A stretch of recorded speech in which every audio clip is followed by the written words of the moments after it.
ओंकारमंगलम् ओं मंगलम् श्रीमद्गुरु मंगलम् ओं मंगलम् ओंकारमंगलम् ओं मंगलम् श्रीमद्गुरु मंगलम् ओं मंगलम् ओंकारमंगलम् ओं मंगलम् ओंकारमंगलम् ओं मंगलम् गुरुपादमंगलम् ओं मंगलम् ओंकारमंगलम् ओं मंगलम् गुरुपादमंगलम् ओं मंगलम् ओंकारमंगलम् ओं मंगलम् श्रीमद्गुरु मंगलम् ओं मंगलम् ओंकारमंगलम् ओं मंगलम् ओंकारमंगलम् ओं मंगलम् गुरुनाम मंगलम् ओं मंगलम् ओंकारमंगलम् ओं मंगलम् गुरुनाम मंगलम् ओं मंगलम् ओंकारमंगलम्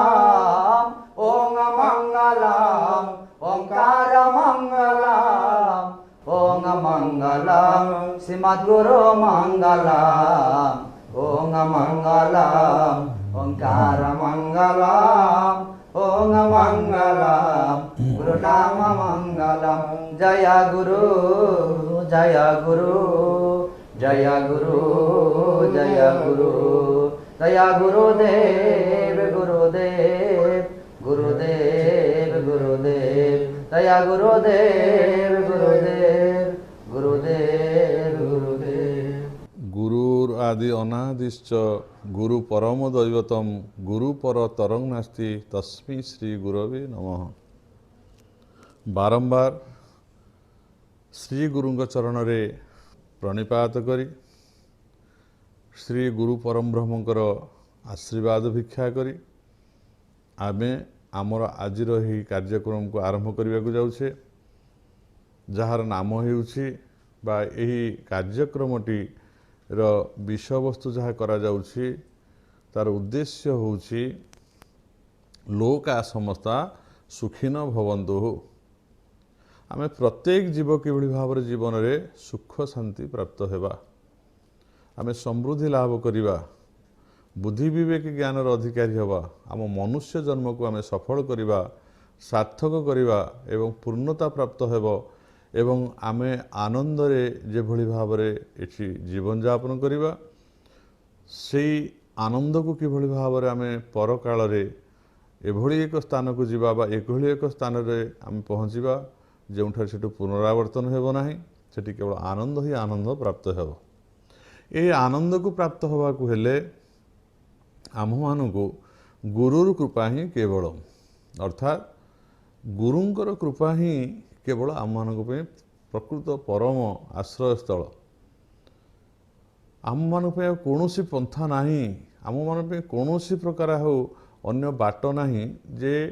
सद्गुरु अर्थात जे ब्रह्मज्ञान प्राप्त होइचंती जे ब्रह्म को बा भगवान को प्राप्त होइचंती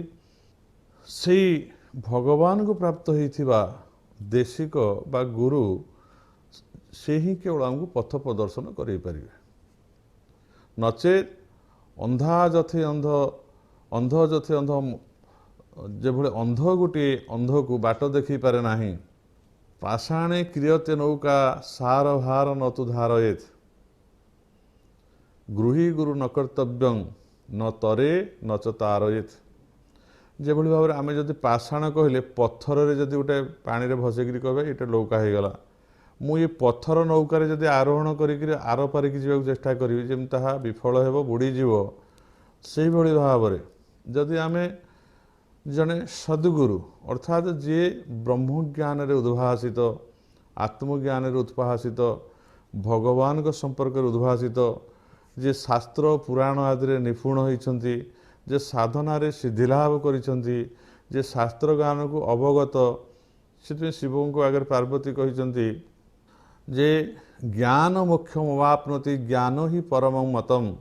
ज्ञान दानिने जो अक्षमस्तम तस्मात् गुरु परित्यजेत अर्थात आमे ज्ञान प्राप्त हवा जदि बा आमर अज्ञानता जदि दूर हम ताहले आमे प्रकृत कौनटा ठीक आ कौनटा भूल केउ कार्य करणीय एवं केउ कार्य अकरणीय आमे निजे ही ताको अनुभव करि परिबा। जदि आम पाखरे कौनसी ज्ञान नाही आमे जो से ज्ञान कौन जानिने आमे वैषयिक ज्ञान को जानिछे केवल मान सम्मान धन जन किभଳି भाବରେ कमई परिबा कौ कौशल द्वारा धन कौ कौशल द्वारा अर्जन करि परिबा केउ कौशल को अवलंबन करी आमे बहुत प्रासाद बा जानवाहन प्राप्त हवा ए विद्या को अर्जन करिछे। किंतु जो विद्या को अध्ययन कले जो ज्ञान को प्राप्त हेले आमको एक स्थान मिलिबो बा आमे एभଳି एक स्थिति रे पहुँचीबा सेठी केवल आनंद ही आनंद से आनंद को प्राप्त हुआ जे पथ प्रदर्शन करेबे से सच्चिदानंद को सच्चित आनंद को प्राप्त होइथिया व्यक्तित्व अर्थात से होचंती सद्गुरु। आंभ मान को से आनंद बा सुख प्राप्त हवा को हेले गुरुर कृपा ही केवल केवल गुरुंकर कृपा छड़ा नान्य पंथा विद्यते कौनसी पंथा नहीं गुरु ही केवल तार बाट कहि परिबे। अर्थात अखंडिक सुख ब्रह्म नित्य जुक्त निरामय स्व अस्मिन् संदर्शितं जेन स्व अस्मिन् संदर्शितं जेन स भवेत् अस्य देशिकं अर्थात से अखंडिक रस ब्रह्म ब्रह्म हो अखंडिक रस खंडिक रस अखंड अर्थ है जहाँ खंडित हुए ना जो धारा सरे ना जमी धारा लगी पानी धाराटी स्रोत चली ऑटोमेटिकल स्रोत ताहा उद्भव होइछि एवं गंगारे प्रवाहित होउछि से धारा केबे सुखे ना नष्ट हुए ना। ठीक से भली भाव में जो धारार खंडित हुए ना आमे जो विषय व पार्थिव सुख को बा पार्थिव सुख को प्राप्त होगा पाई तार पश्चरे आमे पश्चाधावन करुचे सतत ता होउछि मरु मरीचिका सदृश मरुभूमि रे मरीचिका पछरे आमे धावित हले जेमति तृष्णा मेंटेन है विफल होए ठीक से भली भाव में आमे जदि विषय तृष्णा पछरे धावित हवा से तृष्णा तो मेंटिब नाही महा दुख आसीबो एवं ताहा दिने विफलतार परिणत करिवो। से जो अखंडिक रसं ब्रह्म ब्रह्म निजे बा भगवान आत्मा ये हूँ अखंडिक रस अर्थ जो रस को बा जो आनंद को प्राप्त हेले ताहा खंडित हुए नहीं बा नष्ट हो जाए नहीं बा सेथिरे वितृष्णा आसे नहीं सेथिरे केवल आनंद ही आनंद रे मग्न रहिबा को पड़े। सेही भली जो आनंद बा से जो रसानंद भगवत रसामृत आनंद जो आनंद अखंडिक रस तेणु अखंडिक रस ब्रह्म नित्य जुगत निरामय अर्थात से आमको समस्त को से अखंडिक ब्रह्म अखंडिक रस जहाँ ठारे खंडित हुए ना जहाँ नित्य रस आनंद रस प्रत्येक मुहूर्त जो रस आज अच्छी से रस जमी मुझे कहते पूर्व ये अध्याय जे आमे किसी खाद्य खाया इच्छा हो मिठा आमे गोटे मिठा खाइले भल लगिला दुईटी खाइले भल लगिला तृतीय भल लगिला चतुर्थ भल लगिला पंचम बेलू वितृष्णा आसगला मिठा देखले इच्छा हेनी खाइबा आग तृष्णा है पुणी वितृष्णा हो गला कि भगवान होउछन्ति एभली एक आनंद बा रसानंद से भगवान को आस्वादन करे अर्थात प्राप्त हेले तन मन प्राण ये एभली भाव आनंद रे पुलकित हो उठे इंद्रिय माने आउ विषय सुख को प्राप्त होगा इच्छा करते ना कारण जंग लब्ध्वा च अपरं लाभं मन्यते नाधिकं सुखम न अधिकं सुखं जहाँ को प्राप्त हेले जंग लब्ध्वा जहाँ को प्राप्त हेले जहाँ ठारू अधिक कौन सुख बोली जो अनुभव हो ना आम मानकर साधारण कथार कौन होउछि आमर जदि कौन सुखर आहार निद्रा भय मैथुन आदि जेते प्रकार सुख अच्छी से सुख तृष्णार तो अंत नहीं ये बासनार केबे अंत नाही चली थाए किंतु गोटिए पर गोटिए आसे गोटिए वितृष्णा आसले आ गोटे तृष्णा आसूची गोटिए तृष्णा आसले पुणी ता प्रति वितृष्णा आसूची एभली भाव में नानादी कथा जड़े जदि जीवन में 99 वा 100टी स्त्री लोक प्राप्त होई तांको सहित जदि सी तार मन खुशी करने सी तांको राणी करी रखे बा विवाह करी रखे तथापि तो से तृष्णा जो कामनार वासना बा कामनार तृष्णा तो तार मेंटिब नाही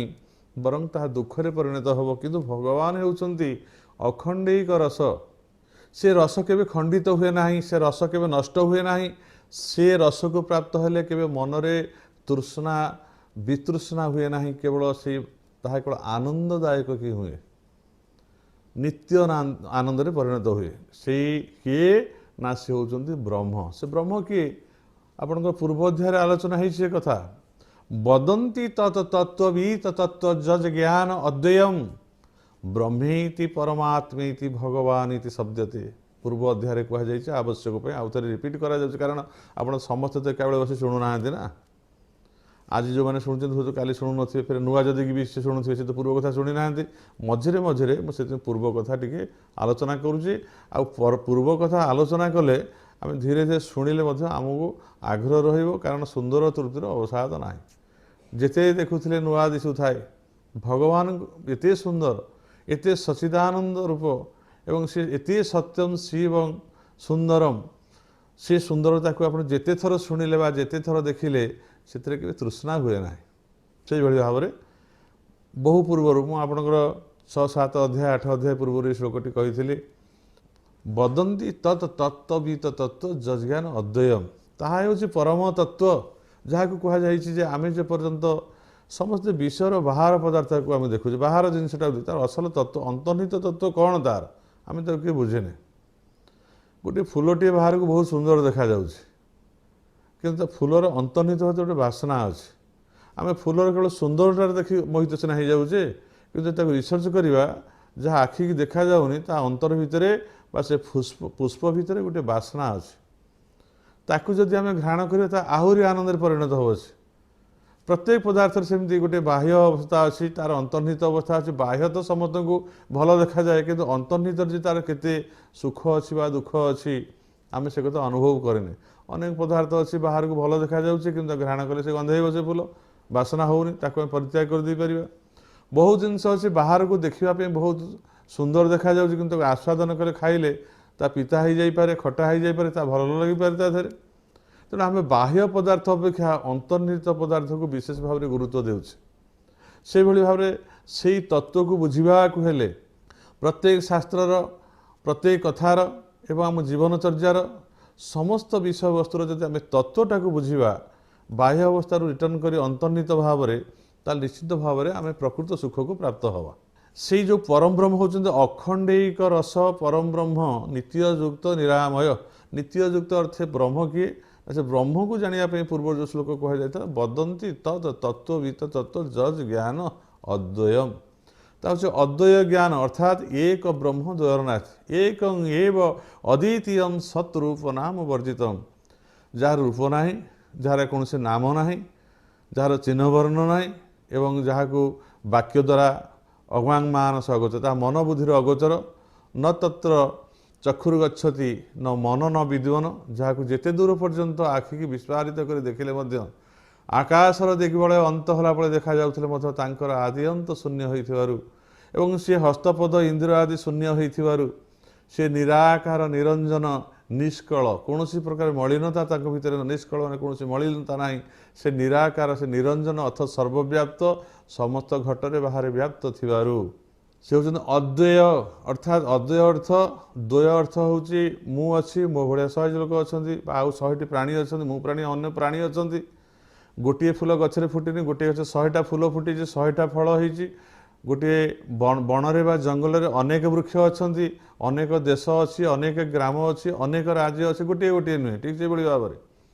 भगवान अनेक नुहति भगवान एक ये अखंडित भाव में व्याप्त एवं जेहेतु तांकर परिवर्तन हुए ना से अनित्य नुहति अनित्यर हुए परिवर्तन आज जहाँ अच्छे काली रुए ना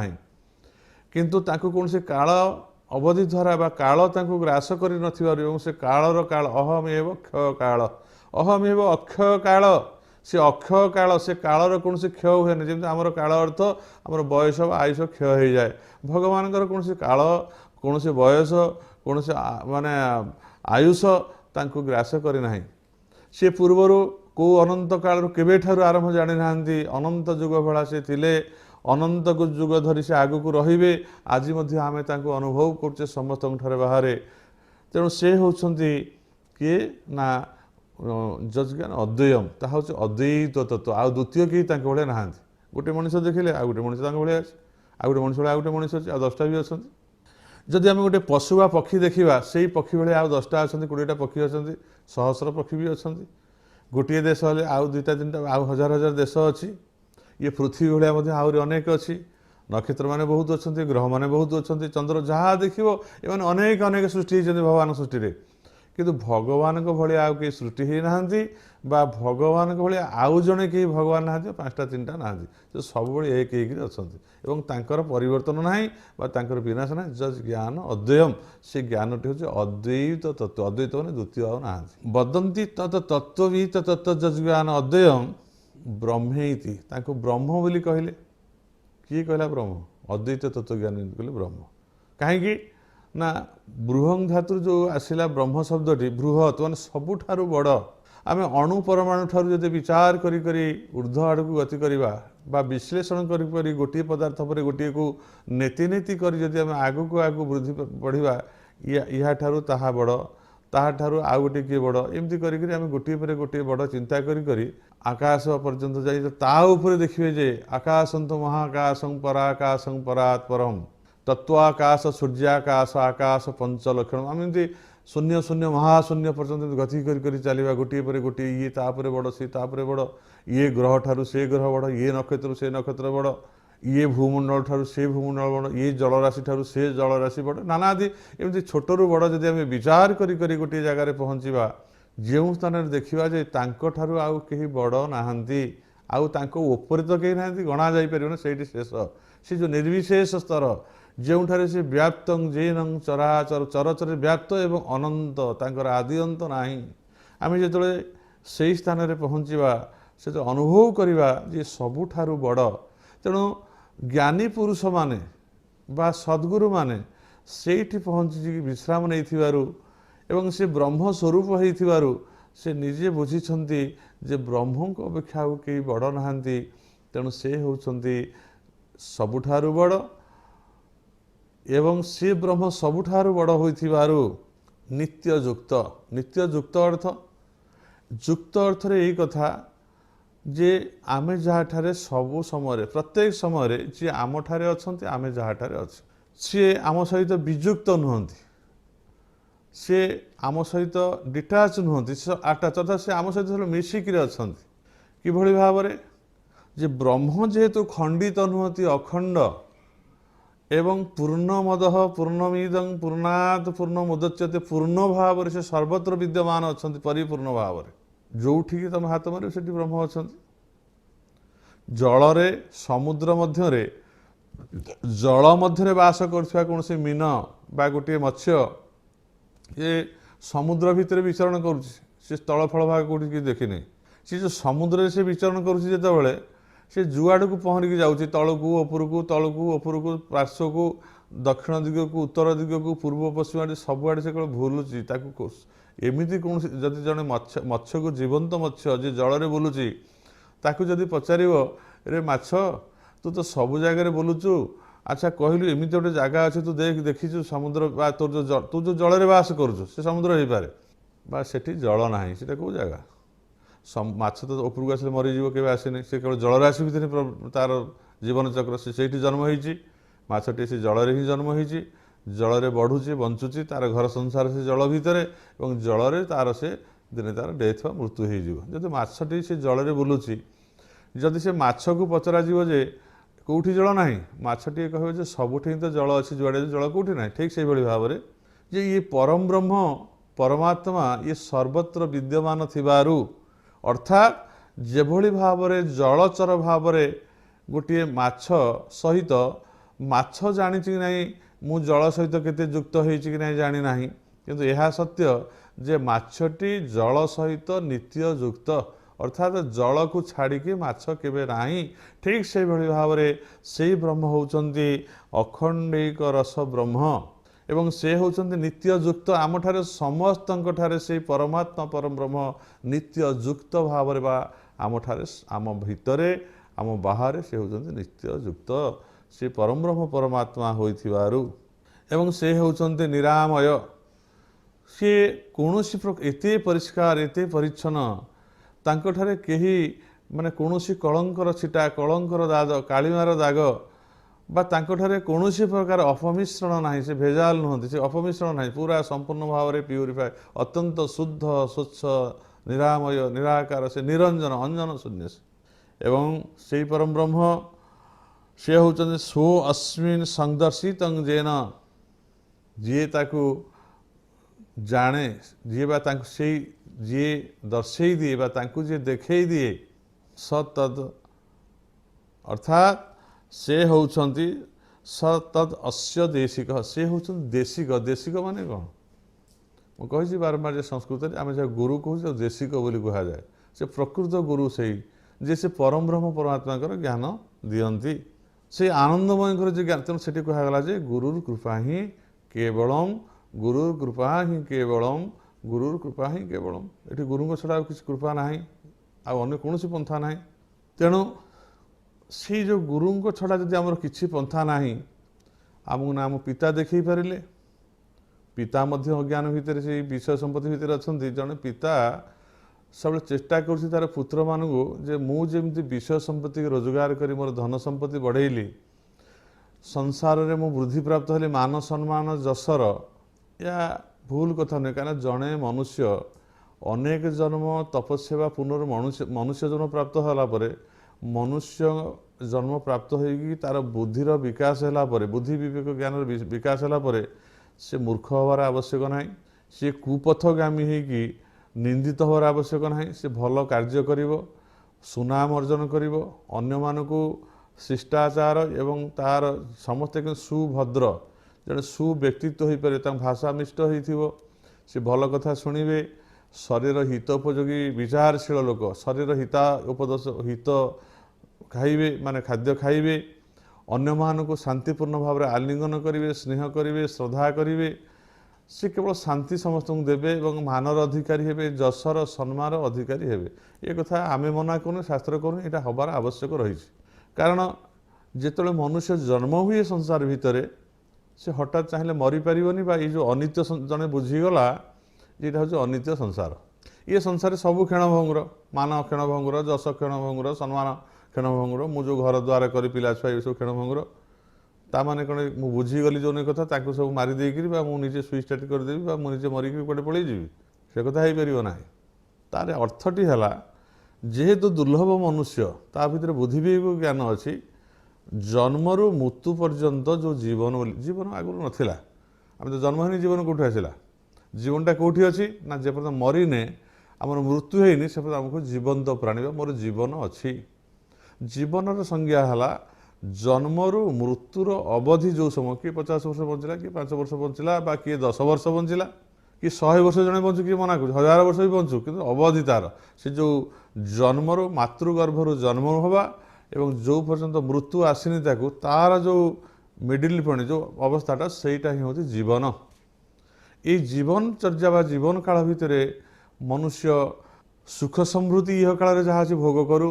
ଜଣେ ଭଲ ମନୁଷ୍ୟ ଭାବରେ ବଞ୍ଚୁ, ନିରୋଗ ନିରାମୟ ଜୀବନଯାପନ ସେ କରୁ, ସୁଷମ ଖାଦ୍ୟକୁ ସଂଗ୍ରହ କରୁ, ସୁଷମ ଖାଦ୍ୟକୁ ସେ ଭଲ ଭାବରେ କ'ଣ ତା ସବୁ ଉପାଦେୟ ତାକୁ ମଧ୍ୟ ଜ୍ଞାନ ଦ୍ୱାରା ବୁଝିପାରୁ ଏବଂ ସମସ୍ତଙ୍କ ପରି ମିଷ୍ଟଭାଷୀ ହେଉ ଏବଂ ସମସ୍ତଙ୍କୁ ସୁଖ ସ୍ୱାଚ୍ଛନ୍ଦ୍ୟ ଦେବା ସହିତ ଭଲ କଥା ଶିଖଉ, ନିଜେ ଶିଖୁ, ଜଣେ ଭଲ ମଣିଷ ହେଉ, ଦୁନିଆରେ ନାଁ କମଉ, ସୁନାମ ଅର୍ଜନ କରୁ। ଇଏ କଥା ମିଥ୍ୟା ନୁହେଁ, ୟାକୁ ସମସ୍ତେ ଆଶୀର୍ବାଦ ଦେଇଛନ୍ତି, ଭଗବାନ ଦେଇଛନ୍ତି, ଗୁରୁମାନେ ଦେଇଛନ୍ତି, ଏ କଥା କରୁ। କିନ୍ତୁ ଏଇ କଥା କଲେ ଯେ ସିଏ ପୂର୍ଣ୍ଣାଙ୍ଗ ମନୁଷ୍ୟ ହେଇଗଲା ବା ତା ଜୀବନ ସଫଳ ହେଇଗଲା, ଏ କଥା ଶାସ୍ତ୍ରକାର କହିନାହାନ୍ତି। କାରଣ ଜଣେ ପୂର୍ଣ୍ଣ ମନୁଷ୍ୟ ଇହ କାଳରେ ସମସ୍ତ ଧନମାନ ଯଶର ଅଧିକାରୀ ହେବା ସଙ୍ଗେ ସଙ୍ଗେ सी बुझीपार आवश्यक अच्छी जे मु जेते धन जनमान कमईछि ये हूँ इह काल सर्वस्व बा यही